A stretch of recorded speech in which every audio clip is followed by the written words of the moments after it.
में ज्वाइन कर चुके हैं प्रोफेसर ताहिर मलिक साहब, सीनियर तज्जियाकार हैं। अस्सलाम वालेकुम सर, गुड मॉर्निंग, कैसे हैं आप? Good morning. वालेकुम अस्सलाम। मैं बिल्कुल ठीक हूँ सर, सबसे पहले तो ज़रा बात कर लेते हैं फील्ड जनरल कोर्ट मार्शल के अगले मरहले में अब लेफ्टिनेंट जनरल फैज़ हमीद को बाज़ाब्ता तौर पर चार्जशीट कर दिया गया है और तर्जुमान पाक फ़ौज के अकॉर्डिंग चार्जेस में सियासी सरगर्मियों में मुलविस होना, उनका फिर ऑफिशियल सीक्रेट एक्ट की खिलाफ वर्जियाँ करते हुए रियासत के तहफ़्फ़ुज़ और मफाद को नुकसान पहुँचाना और इसके साथ साथ इख्तियारात और सरकारी वसाइल का गलत इस्तेमाल और अफराद को नाजायज़ नुकसान पहुँचाना शामिल है। इदारे के अंदर एहतसाब का ये जो अमल है, ये कितना बड़ा और वाज़ेह पैगाम है? यकीनन यूं तो पाकिस्तान की तारीख में हमने देखा कि पिंडी साजिश केस जिसमें सीनियर आर्मी ऑफिसर से वो उसके अंदर इसी नोयत के इल्जाम लगे।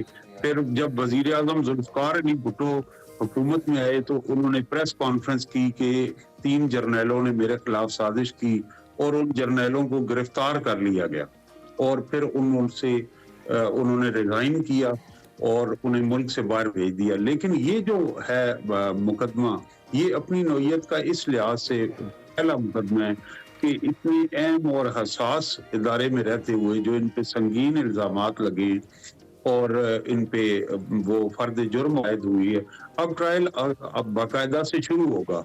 तो ये एक प्रेसिडेंट इससे सेट होगा। जहां तक सियासत में हिस्सा लेने का अमल है तो वो उसकी अफवाज पाकिस्तान में इस पे वाज़े हिदायत हैं कि कोई आर्मी ऑफिसर सर्विंग या बाद रिटायरमेंट की जो मुद्दत है 2 साल तक, वो सियासी सरगर्मियों में या सियासत में हिस्सा नहीं ले सकता।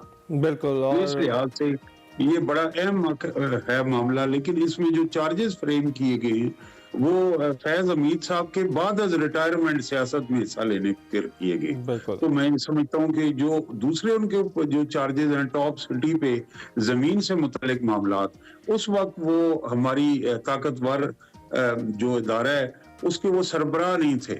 लेकिन उन इल्जामात के बाद उनकी 2 दफा प्रमोशन भी हो चुकी है। तो कहीं पे हमें इस तरह की भी चीजें नजर आती हैं कि दौरान सर्विस और बाद जो रिटायरमेंट है उसमें एक फर्क मद्देनजर रखा गया है कि सियासत में हिस्सा लेना किस मौके पे काबिल गिरफ्त है और किस मौके पे काबिल गिरफ्त नहीं। हालांकि आर्मी का जो एक्ट है और अब मिलिट्री प्रोफेशनलिज्म है उसमें बड़ी क्लियर और डिफाइंड टर्म्स में है कि आर्मी ऑफिसर सियासत में हिस्सा नहीं ले सकते। और सबसे पहले आपको एक आपके नाज़रीन को इस सिलसिले में बात बताऊं कि कायद-ए-आज़म मोहम्मद अली जिन्ना ने as governor general of Pakistan ये हिदायत की थी स्टाफ कॉलेज कोयटा में बड़े क्लियर टर्म्स में, और वो फिर आवेजा भी की हुई इदारों में, बाद में शायद हटा ली गई हो। तो इसके ऊपर ये एक अपनी तरफ से एक नया प्रेसिडेंट सेट होगा इस केस में। बिल्कुल। और बैरिस्टर गौहर भी जो हैं वो इससे लाताल्लुकी का इजहार कर चुके हैं पीटीआई के चेयरमैन होने के नाते, और उनका ये कहना है कि ये फौज का अंदरूनी मामला है। ये बताइएगा, बानी पीटीआई ने मुज़ाकरात के लिए जो शराइत रखी हैं उनमें अंडर ट्रायल सियासी कैदियों को रिहा किया जाए, जबकि दूसरा मुतालबा उन्होंने 9 मई 26 नवंबर के वाक़यात की शफाफ तहकीकात के लिए किया था। जुडिशल कमीशन बनाया जाए उन्होंने मुतालबा किया था, और इन मुतालबात के मानने के लिए इमरान खान ने 14 दिसंबर तक का भी वक्त दिया है। इससे पहले भी 24 नवंबर के एहतजाज से पहले मुतालबात रखे गए थे और वो भी ऐसे थे कि हुकूमत ने मानने से इनकार कर दिया था। तो इस बार आपको क्या लगता है, राना सनाउल्लाह का ये कहना है कि मुज़ाकरात की मशरूत पेशकश की बाद बातचीत कैसे हो सकती है, तो ऐसे में आपको कामयाबी के इम्कान नजर आते हैं? देखिए, एक बात तो ये है कि वो ये जो इससे हमारी सियासत को, माशरे को आगे बढ़ना चाहिए ना, ताकि ये वाकयात 9 मई वाले जो बड़े तल्ख वाकयात हैं और वो कोई सानिया मैं उन्हें कहूँगा वो दोबारा रिपीट ना हो। उसके लिए जरूरत ये है कि उनकी एक फेयर इंक्वायरी हो और ये वो पब्लिक हो और आइंदा इस तरह के वाकयात ना हो। तो मैं समझता हूँ कि कोई इसमें ये नहीं उन्होंने कहा कि हम मुलविस हैं या नहीं हैं या ये ज्यादती कर, उन्होंने तो इंक्वायरी का कहा है।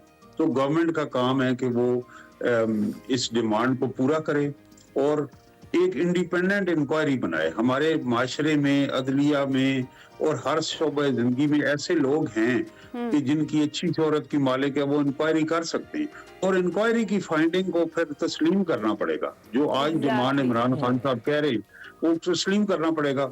इस वक्त जो पाकिस्तान में बहुत सारी चीजें हो रही हैं उनको एक इंटरनेशनल लेवल पे और उनको आप फेयर ट्रायल नहीं भी कह सकते, और आलमी सतह पे भी उस पे तहफ़्फ़ुज़ात का इज़हार हुआ। तो ऐसे अगर जो ट्रायल हैं जो फेयर नहीं है, तो तारीख के कटहरे में भी और उनकी क्रेडिबिलिटी ऐसे नहीं होगी। जिस तरह हमने जुल्फ़िकार अली भुट्टो को फांसी दे दी, लेकिन फिर उसी अदलिया ने उस पे माजरत की, माफी नामा मांगना, और तारीख में वो मर्डर ऑफ हिस्ट्री कहलाया और आलमी सतह पे भी हमें बदनामी हुई।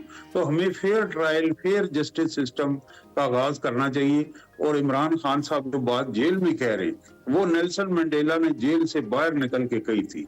उस मकाम पे वो गए 27 साल बाद जहां से वो अरेस्ट हुए, और वहां उन्होंने ट्रूथ और रिकॉन्सिलिएशन कमीशन बनाने की बात की। तो माशरे ऐसे आगे बढ़ते हैं।